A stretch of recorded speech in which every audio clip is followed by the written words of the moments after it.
அஸ்ஸலாமு அலைக்கும் வரஹ்மத்துல்லாஹி வபரகாத்துஹு. அல்ஹம்துலில்லா. இன்றைய காணொளியில் புகாரி ஹதீஸில் இடம்பெற்ற ஒரு தொகுப்பு அல்லாஹுவால் சோதிக்கப்பட்ட 3 நபருடைய விஷயங்கள் தான் நம்ம பார்க்க போகிறோம். அல்லாஹ் 3 நபரை தேர்ந்தெடுத்திருக்கான், பனி இஸ்ராயில் குலத்தை சேர்ந்தவங்களை. இந்த 3 பேருமே ஒவ்வொரு குறைகள் கொண்டவங்க. ஒருத்தவங்க தொழுநோயாளி, ஒருத்தவங்க வழுக்கைத்தலை கொண்டவங்க, ஒருத்தவங்க குருடங்களாக இருந்தவங்க. இந்த 3 பேரையும் அல்லாஹ் சோதிக்கிறதுக்காக வானவரை அனுப்புகிறாங்க. அப்போ அவங்களுடைய வியாதிகள் குணமடைஞ்சு அவங்களுக்கு செல்வம் கொடுக்கறது. அது எப்படி கொடுக்குறாங்க அப்படிங்கிறத நம்ம பார்க்கலாம். முதல் முறையாக என்ன செய்கிறாங்க அப்படின்னா, ரொம்பவே வியாதியாக இருக்கிறவங்க கிட்ட போகிறாங்க. தொழுநோயாளிக்கிட்ட உங்களுக்கு என்ன விருப்பமானது அப்படின்னு கேட்கும் பொழுது, என்னுடைய தோலெல்லாம் சரியாகி நான் நல்லாகணும் அப்படின்னு கேட்குறாங்க. அதே மாதிரி உனக்கு எது ரொம்பவே விருப்பமான செல்வம் அப்படின்னு கேட்டதுக்கு ஒட்டகம் அப்படின்னு சொல்கிறாங்க. உடனே அந்த வானவர் அவங்கள தடவுறாங்க. அப்போ அந்த நோயெல்லாம் அவங்கள விட்டு பறந்து போகுது. அதே மாதிரி ஒரு கருத்திரிக்கப்பட்ட ஒட்டகத்தை கொடுத்து இதில் உனக்கு பரக்கத் வழங்கட்டும் அப்படின்னு சொல்லிட்டு பிரார்த்திட்டு செல்கிறாங்க. அதுக்கடுத்து வழுக்கை தலையரெல்லாம் இருக்காங்க இல்லையா, அவங்கக்கிட்ட போகிறாங்க. அவங்களும் கண்டிப்பாக என்ன கேட்டிருப்பாங்க, அழகான முடி. ஆமாம், அதே மாதிரி தான் அவங்களும் அழகான முடி கேட்குறாங்க. அதே மாதிரி அவங்க ஒட்டகம் கேட்டாங்க இல்லையா, இவங்க மாடு, எனக்கு மிகவும் பிடிக்குமானது மாடு அப்படின்னு சொல்கிறாங்க. அப்போ அந்த வானவர் என்ன செய்கிறாங்க, அவங்க தலையை தொட்டணும் இது பண்ணோன்னே அவங்களுக்கு வழுக்கை தலையெல்லாம் போய் நல்ல முடி வளர்ந்த மாதிரி அழகான முடிகளை கொண்டு தான் இருக்குது. அதே மாதிரி ஒரு கர்ப்பம் தரிக்கப்பட்ட மாடை கொடுத்துட்டு அங்கேருந்து செல்கிறாங்க. இதில் உனக்கு வளர்ச்சி வழங்கட்டும் அப்படின்னு சொல்லிட்டு இவங்களுக்கு பிரார்த்தனை பண்ணிட்டு பண்ணுறாங்க. அதுக்கப்புறம் கடைசியாக குருடனாக இருந்தாங்க இல்லையா, அவங்கக்கிட்ட போய் கேட்குறாங்க, உங்களுக்கு எது பிடிக்கும் அப்படின்னு. அல்லாஹ் என் பார்வையை எனக்கு திருப்ப செய்வதும் அதை கொண்டு நான் மக்களை பார்ப்பதும் தான் எனக்கு ரொம்பவே விருப்பமாக இருக்குது அப்படின்னு பதில் சொல்கிறாங்க. அதே மாதிரி அவங்களுடைய பார்வையை வர வைக்கிறாங்க. உங்களுக்கு என்ன செல்வம் பிடிக்கும் அப்படின்னு கேட்கும் பொழுது ஆடு தான் அப்படின்னு சொல்லியிருப்பாங்க. அவங்களுக்கு ஒரு கர்த்தம் தரிக்கப்பட்ட ஒரு ஆட்டை கொடுக்குறாங்க. இப்போ இந்த 3 பேர்த்துக்குமே சரிங்களா, ஸோ அழகான தோற்றங்களை கொடுத்துட்டாங்க.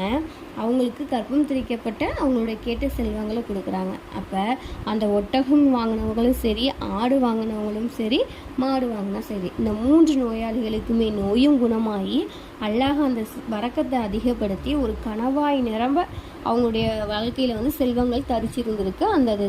சரிங்களா, அப்போ எதுக்காக இந்த சோதனை? அல்லாஹ் கொடுத்தும் சோதிப்பான், எடுத்தும் சோதிப்பான். கரெக்டாக அதே மாதிரி தான் அல்லாஹ் அவங்களுடைய நோயை சரி செஞ்சு செல்வத்தை கொடுத்து சோதிக்கிறான். எப்படி அந்த செல்வம் வந்ததுக்கப்புறம் அவங்க எப்படி இருக்கிறாங்க அப்படிங்கிறத பார்க்க விரும்புகிறான்.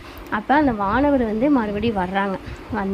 ஃபஸ்ட்டு அந்த தொழுநோயாளியாக இருந்தாங்க இல்லையா, அந்த தொழுநோயாளியாக இருந்த மனிதர்கிட்ட போகிறாங்க. போய் அது அவருடைய பழைய தோற்றத்தில் போகிறாங்க. நான் ரொம்பவே ஏழை, எனக்கு பயணத்தில் வாழ்வாதாரங்கிறது ரொம்பவே இல்லாமல் போயிடுச்சு. அதனால எனக்கு என்னது செலவுக்கு காசு இல்லை, இன்னும் நீ எனக்கு உதவுறியா அப்படின்னு சொல்லி கேட்குறாங்க. அது சொல்லும் பொழுது அல்லாஹ் உன்னையும் உனக்கு அழகான தோலை கொடுத்துருக்காங்க, செல்வத்தை கொடுத்துருக்காங்க. அதே மாதிரி இந்த செல்வத்தில் இருந்து எனக்கு கொஞ்சம் உதவி செய்ய அப்படின்னு சொல்லிட்டு அவங்க அந்த வானவர் அந்த தொழுநோயாளிகிட்ட கேட்குறாங்க. அதை கேட்டு அந்த தொழுநோயாளி என்ன பண்ணாங்கன்னா, அவங்களும் கஷ்டத்தில் இருந்து நோய்களிலிருந்து அல்லாஹ் ஒரு நிவர்த்தி செஞ்சு கொடுத்துருக்காங்க. ஆனால் அந்த தொழுநோயாளியான மனிதர் ஆனால் கொடுக்கல. மாணவர்கிட்ட அதுக்கு பதில் என்ன சொல்கிறாங்கன்னா, எனக்கு கடமை நிறைய இருக்குது, அதனால என்னால் நீ கேட்டதை கொடுக்க முடியாதுன்னு சொல்கிறாங்க. உடனே அந்த வானவர் என்ன சொல்கிறாரு அப்படின்னா, உன்னை எனக்கு ஆல்ரெடி தெரியும், நீ தொழுநோயாளியாக இருந்த, ஏழையாக இருந்த, அல்லாஹ் தானே உனக்கு இந்த செல்வத்தை கொடுத்தான், அல்லாஹ் தானே இந்த உனக்கு அழகாக கொடுத்தான், ஏன் அப்படின்னு சொல்லிட்டு கேட்குறாங்க. உடனே அவன் என்ன செய்கிறான், இல்லவே இல்லை, இந்த அழகான நிறமும் தோலும் என்னது, எனக்கு வாழையடி வாழையாக என்னோட முன்னோர்களிடமிருந்து எனக்கு வாரிசாக நான் பெற்றது, இந்த செல்வமுமே அப்படித்தான் அப்படின்னு சொல்கிறாங்க. அதை கேட்ட வானவர் என்ன சொல்கிறாங்க, ஃபஸ்ட்டு அவங்களுக்கு செல்வத்தை கொடுத்துட்டு இதில் பரக்கத்தை உண்டாக்கும் அப்படின்னு சொல்லிட்டு துவா கேட்டு போனாங்க. இப்போ இவர் பொய் சொல்கிறாரு இல்லையா. அப்போ அந்த வானவர் சொல்கிறாங்க, நீ சொல்கிற கூற்று பொய்யா இருக்குது அப்படின்னா, நீ முன்னாடி எப்படி இருந்தியோ அதே போலே அல்லாஹ் உன்னை மாற்றட்டும் அப்படின்னு சொல்லிட்டு போயிடுறாங்க. அதுக்கப்புறம் அந்த வழுக்க தலையாக இருந்தாங்க இல்லையா, அவங்கக்கிட்டே அந்த பழைய தோற்றத்தில் போய் கேட்குறாங்க. முதல் இவங்கள்ட்ட எப்படி கேட்டாங்களோ அதே மாதிரியே கேட்குறாங்க. அப்போ அந்த முதலாமானவர் பதிலளித்தது போன்று தான் இவரும் பதிலளிக்கிறாரு. உடனே வானவர் சொல்கிறாங்க, நீ உண்மைதான் சொல்கிற அப்படின்னா அல்ஹம்துலில்லாஹ், இல்லை அப்படிங்கும் பொழுது பொய்யா இருந்தால் நீ முன்னாடி எப்படி இருந்தியோ அதே மாதிரி அல்லாஹ் உன்னை என்ன செய்வான், மாற்றிடுவான் அப்படின்னு சொல்லிட்டு போயிடுறாங்க. கடைசியாக இப்போ இருக்கிறது யார்? குருடராக இருந்தவங்க. குருடராக இருந்தவங்ககிட்ட அந்த பழைய தோட்டத்தில் போகிறாங்க.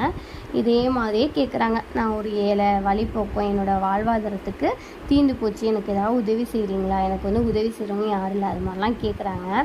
உடனே கேட்டதுக்கப்புறம் என்ன செய்கிறாங்க, எனக்கு வந்து ஒரு ஆட்டை மட்டும் எனக்கு தந்தீங்க அப்படின்னா நல்லாயிருக்கும் அப்படின்னு சொல்லி கேட்குறாங்க.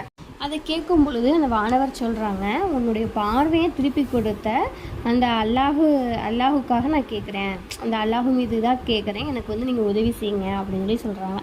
அப்போ குருடையாக இருந்து பார்வை பெற்றாங்க இல்லையா, அந்த மனிதர் வந்து மாணவிடக்கிட்ட வந்து என்ன சொல்கிறாங்க அப்படின்னா, அந்த 2 பேரும் மறுத்தாங்க.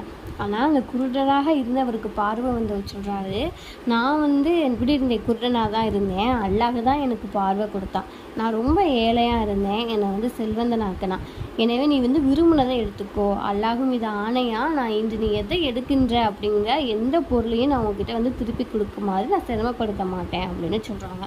உடனே அந்த வானவர், உன்னோட செல்வத்தை நீயே வச்சுக்க, நான் வந்து உங்களை சோதிக்கிறதுக்காக தான் அல்லாஹ் வந்து உன்னை குறித்து திருப்தி அனுப்பப்பட்டான், அல்லாஹ் வந்து நீ செஞ்ச விஷயத்தை வச்சு ரொம்பவே திருப்தி அடைஞ்சிட்டான். ஆனால் உன்னோட 2 தோழர்கள் இருந்தாங்க இல்லையா, தொழுநோயாளியும் வழுக்கை தலையனும், அவங்க அல்லாஹோட கோபத்தை வந்து வாங்கிக்கிட்டாங்க அப்படின்னு சொல்கிறாங்க. இது முகமது நபி ஸல்லல்லாஹு அலைஹி வஸல்லம் வந்து சொல்கிறாங்க. அறிவிப்பாளர் வந்து அபூ ஹுரைரா அலி, புகாரி 3464 பதிவாயிருக்கு. அல்லாஹ் திருமறை குர்ஆன்லேயே தெளிவாக நமக்கு வந்து சொல்லியிருக்கான், உங்களை வந்து செல்வத்தை கொடுத்தும் சோதிப்பேன், செல்வத்தை எடுத்தும் சோதிப்பேன் அப்படிங்கிறத நமக்கு தெளிவாக விவரிச்சிருக்கான். மட்டும் இல்லை, அல்லாஹ் நம்மளை சோதிக்கிறதுக்காகவும் நம்மளோட ஈமான் எந்தளவு இருக்கிறது அப்படிங்கிறத வந்து தெரிஞ்சுக்கிறதுக்காக தான் நம்மளை படைச்சிருக்கான். அவன் எந்த விதத்தில், எந்த நேரத்தில், எந்த காரியத்தில் வேணாலும் நம்மளை சோதிக்கலாம். என்னென்ன எல்லா நிலையிலுமே நம்ம கவனத்துடனும் மார்க்க கூற்றில் எரியில் வந்து நம்மளுடைய வாழ்க்கையை அமைச்சு கொள்ள வேண்டும். அதை நல்ல முறையிலையும் செயல்பட்டால் மட்டும்தான் நம்ம ஈருலகிலையும் வெற்றி பெற முடியும். அதனால் நம்ம வந்து முதல்ல நம்ம எந்த நிலைமைக்கு அல்லாஹ் வச்சுருந்தோம் அப்படிங்கிறது நமக்கு எல்லாருக்குமே தெரியும். கஷ்டப்பட்டவங்களுக்கு இப்போ நல்ல நிலைமையில் இருக்கிறோம் அப்படின்னாலும் அல்ஹம்துலில்லாஹ் அதை பற்றி நமக்கு தெரியும். அப்போ ஒருத்தவங்க நம்மள்கிட்ட கேட்கும் பொழுது அவங்களுடைய ஏளனங்கள் பண்ணாமல், நம்மளும் இதே நிலைமையில தானே இருந்தோம், இப்போ அல்லாஹ் நம்மளை இந்த அளவுக்கு ஆக்கியிருக்கான் அப்படிங்கிற ஒரு நக்கத்தான் தர்மம் செய்யக்கூடியவங்களாக இருக்கணும். இல்லை, அல்லாஹ் வந்து சோதிக்கிறதுக்காக செல்வந்தராக இருந்த நம்மளை கீழே வச்சுருக்கான் அப்படின்னாலும் அதையும் நம்ம சந்தோஷமாக எடுத்துக்கணும். அல்லாஹ் ஏதோ ஒரு விஷயத்துக்கு நம்மளை சோதிக்கிறான், நம்ம இதில் வந்து நம்ம மீண்டு வர்றதுக்கு அல்லாஹ் உதவுவான் அப்படிங்கிற ஒரு நல்ல எண்ணங்களும் நம்ம மனசில் எப்பயுமே இருக்கணும். அப்போ தான் வந்து இம்மையிலும் சரி மறுமையிலும் சரி நம்ம வெற்றி அடைய முடியும். இதுவே நம்ம சைத்தானுடைய அடிச்சுவடுகளை பின்பற்றி கொண்டு அல்லாஹ் செய்த நன்றிகளுக்கு மாறுகள் தெரிவிச்சுட்டு அல்லாஹ் செஞ்ச உதவிகளுக்கு நன்றி செலுத்தாமல் இருந்து நம்ம முதல்ல எந்த நிலைமையில் இருந்தோம் அப்படிங்கிறத மறந்து ஆணவத்திலையும் பெருமை அளித்து கொண்டிருந்தோம் அப்படின்னா கண்டிப்பாக அல்லாஹுடைய கோபத்துக்கு ஆளாகக்கூடியவங்களாக இருப்போம். இன்ஷா அல்லாஹ் இந்த 3 கதையும் நமக்கு வந்து மிகவும் ஒரு படிப்பனமான ஒரு விஷயம்தான்.